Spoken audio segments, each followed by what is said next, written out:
Hai, selamat pagi dan selamat hari Sabat untuk kita semua.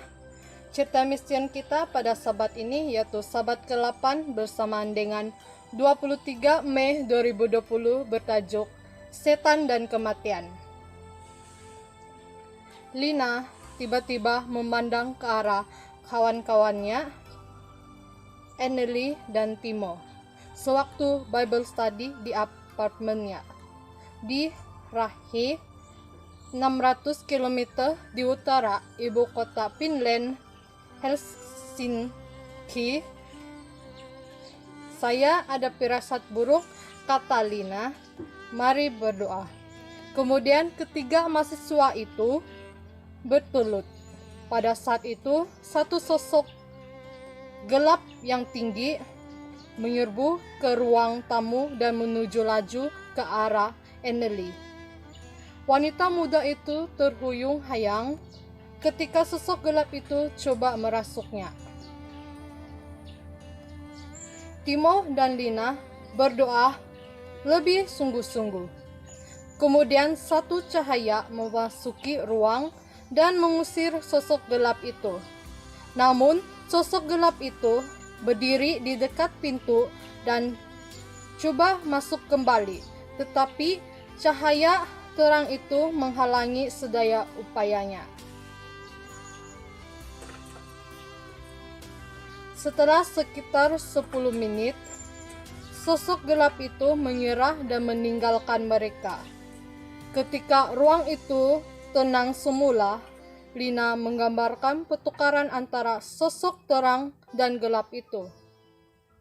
Timo hanya melihat bayangan terang dan gelap melewati di lantai.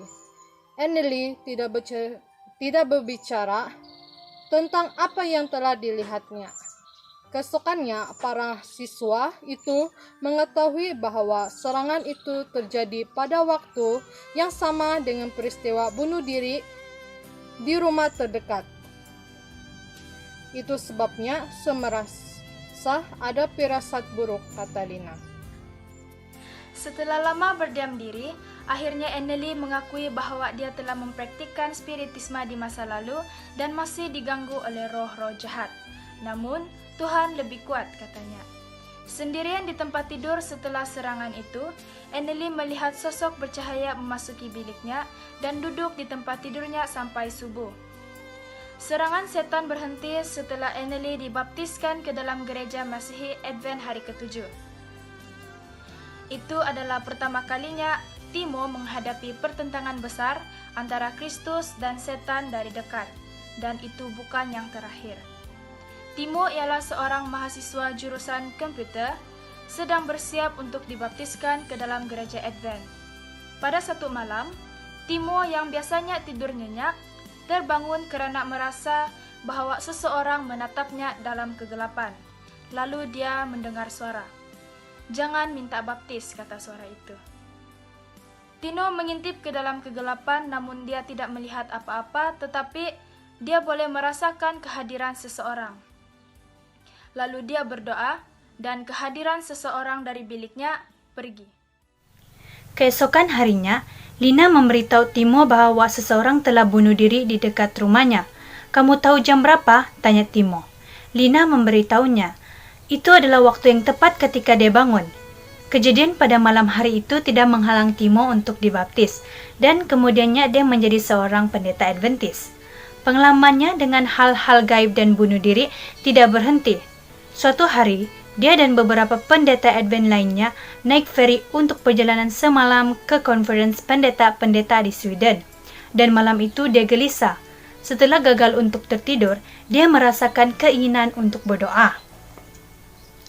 Hampir segera setelah dia mulai berdoa, dia mendengar tawa setan. Suara mengerikan itu tak terlukiskan, seperti tawa gila. Timo merasakan sesuatu yang buruk sedang terjadi, tapi dia tidak tahu apakah itu. Dia berdoa selama 2 jam. Waktu sarapan, seorang pendeta yang lebih tua mendekati Timo.